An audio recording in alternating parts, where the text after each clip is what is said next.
ಮನಸ್ಸಿನ ದುಸ್ಸಹ ಚಿಂತಾಗ್ನಿಂದ ಶರೀರವು ದಹಿಸುತ್ತಿದೆ.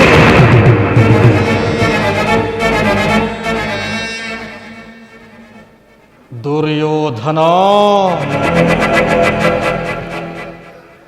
ನಿನ್ನ ಕತ್ತಲೆಯ ಕಾರಾಗಾರವನ್ನು ನಾನಿನ್ನು ಮರೆತಿಲ್ಲ.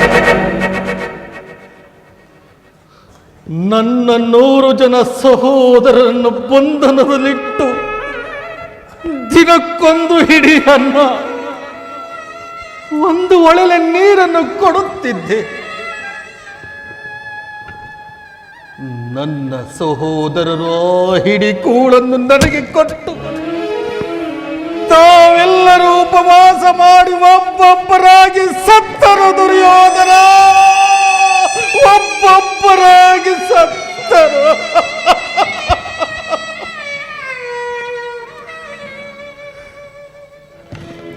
ಮೃತ್ಯುವಿನ ಕೊನೆಯ ಉಚ್ಛ್ವಾಸದಿಂದ ನಿನ್ನನ್ನು ಶಪಿಸುತ್ತ ಘೋರ ಹಿಂಸೆಯ ಪ್ರತಿಶೋಧದ ಭಾರವನ್ನು ನನಗೊಪ್ಪಿಸಿ ಸತ್ತರು.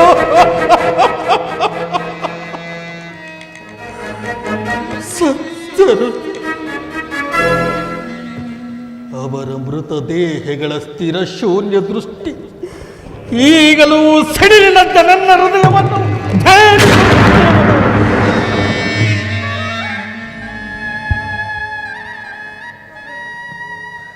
ಕುರು ರಕ್ತದ ಅಜಸ್ರಧಾರೆಯಿಂದ ಪುನಃ ಅವರನ್ನು ಉಜ್ಜೀವನಗೊಳಿಸುವುದು.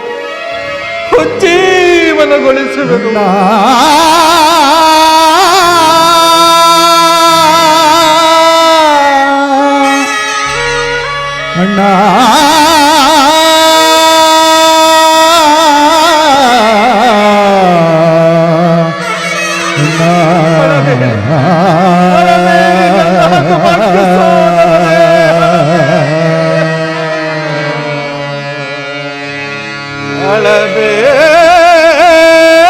ಅಳಬೇಡಿರೋ ನನ್ನ ಹತಭಾಗ್ಯ ಸೋದರರೇ.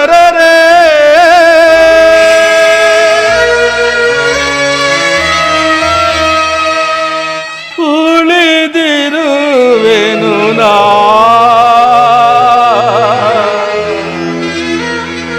ನಿಮಗ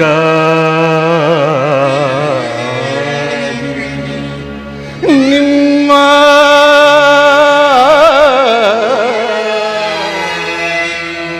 ಹಿತಕ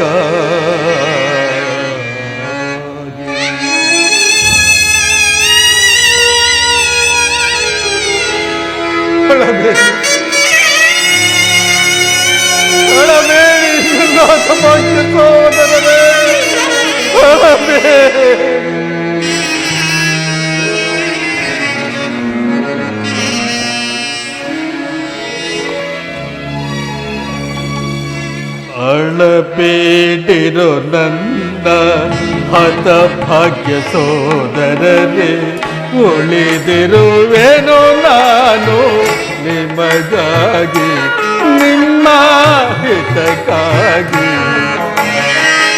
ಅಳಬೇಡಿರೋ ನನ್ನ ವೀರ ಸಹೋದರರೇ, ಉಳಿದಿರುವೆನು ನಾನು ನಿಮಗಾಗಿ ನಿಮ್ಮ ಹಿತಕ್ಕಾಗಿ.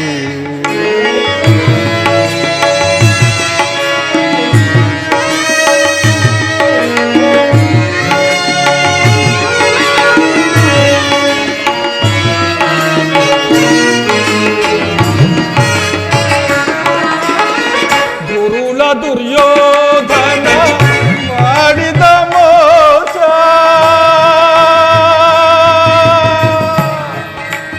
ಸೋದರರೇ,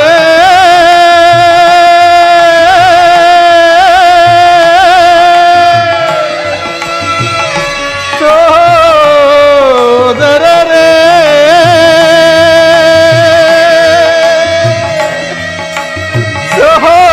ಸಹೋದರರೇ,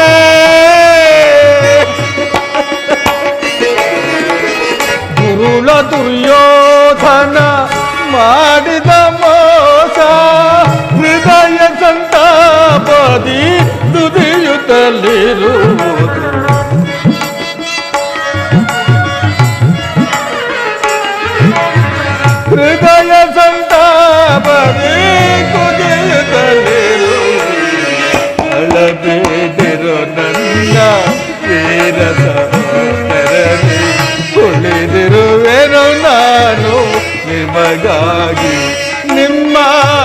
ಹಿತಕ್ಕಾಗಿ ದುರ್ಯೋಧನ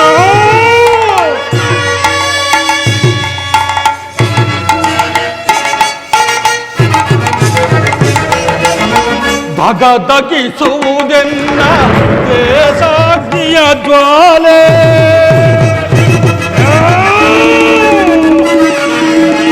ಧಗಧಗಿಸುವುದೆನ್ನ ದೇಶಾಗ್ನಿಯ ಜ್ವಾಲೆ ಗುರುಕುಲದ ರಸರ ಸುತ್ತೂರಿಸದೆ ಬಿಡದು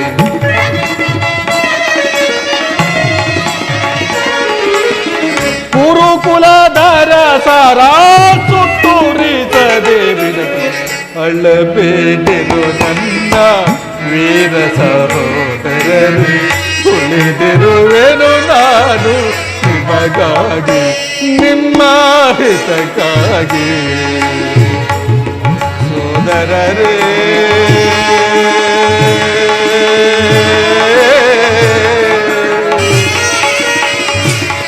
ಸೋದರರೇ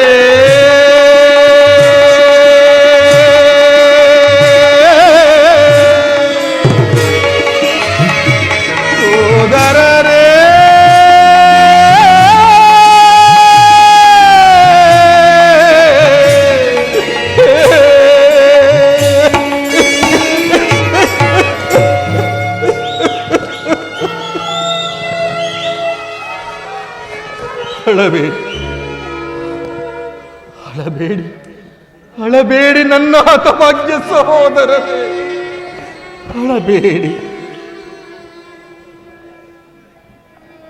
ದುರ್ಯೋಧನನ 99 ತಮ್ಮಂದಿರ ಚಿನ್ನ ರುಂಡ ಮುಂಡಗಳಿಂದ ನರಕದಲ್ಲಿ ನಿಮ್ಮ ನೀರಾಜನವನ್ನು ಮಾಡಿಸುವೆ.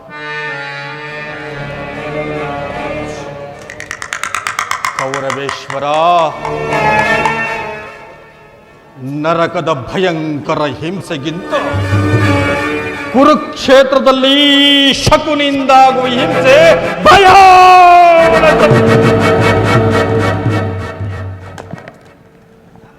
ತಾಯಿಯ ಕಣ್ಣಿನಿಂದ ತೊಯ್ದು ಗುರು ಹಿರಿಯರ ರಕ್ತದಿಂದ ಕಳಂಕಿತನಾಗಿ ಪುತ್ರ ಶೋಕದಿಂದ ದಹಿಸುತ್ತ ನಿನಗಾಗಿ ಒಂದು ನಿಟ್ಟುಸಿರನ್ನು ಬಿಡುವವರಿಲ್ಲದೆ ನರಕದ ಮಾರ್ಗವನ್ನು ಹಿಡಿದೆ.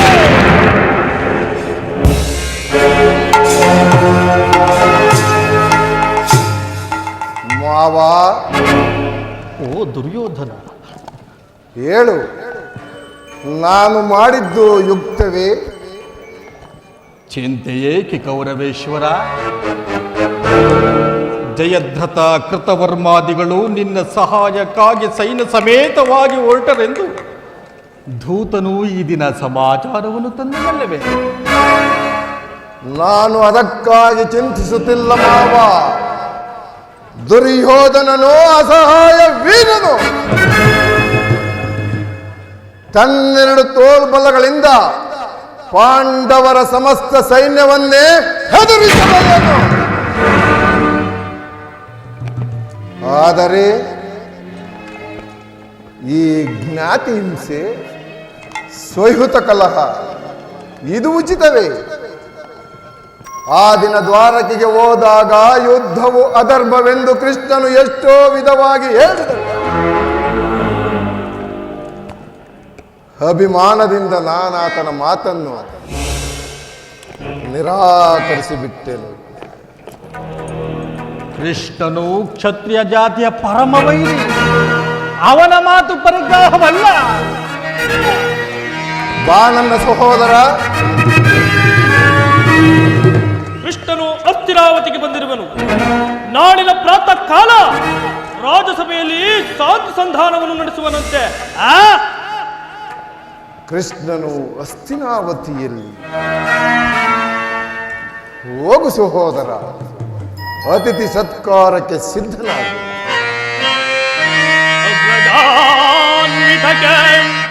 ಯದುನಂದನನು ಅಣ್ಣ,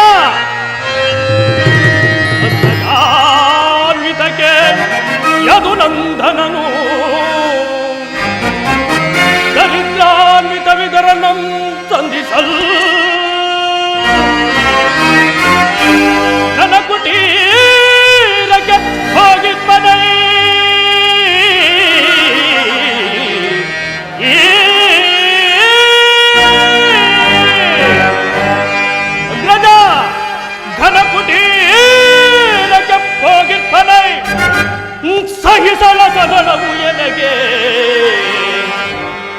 ರಾಜ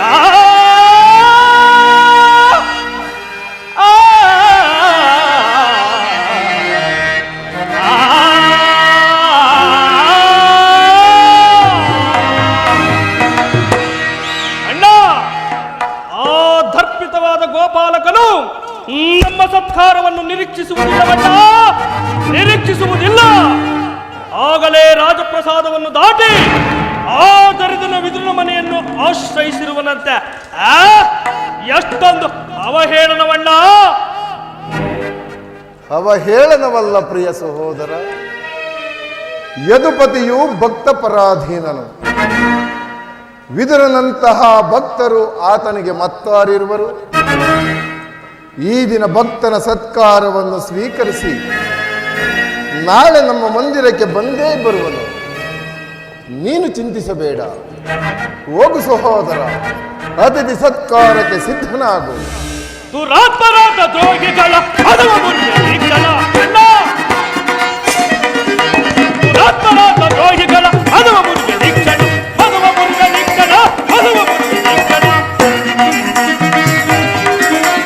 ಗುಂಡರನ್ನು ಸೇರಿಸಿ ಕಳವಳಿಸಿ ಬರುವೆನ ಅಣ್ಣ!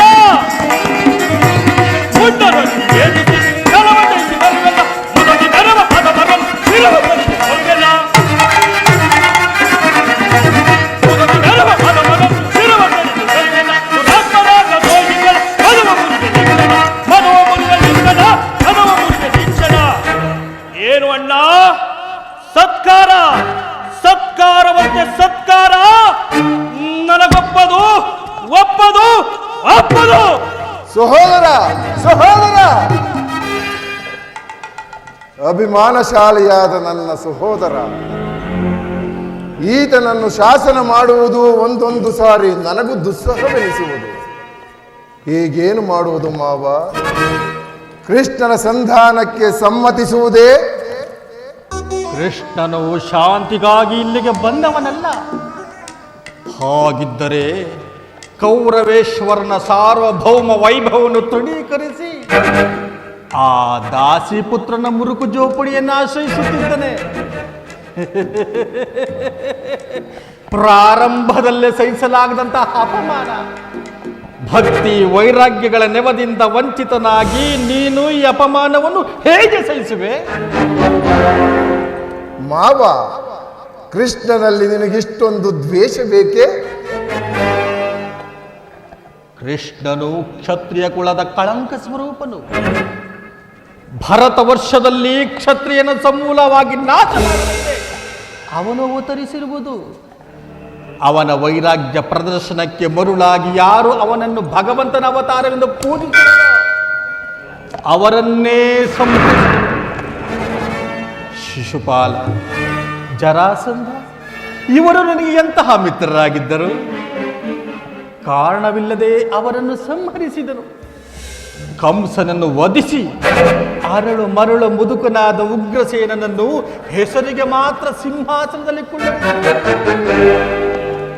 ಸಹೋದರರನ್ನು ಸುರಪಾನದಿಂದ ಪ್ರಮತ್ತರನ್ನಾಗಿ ಮಾಡಿ ರಾಜ್ಯಲಕ್ಷ್ಮಿಯನ್ನು ತಾನು ವಶಪಡಿಸಿಕೊಂಡಿರುವನು.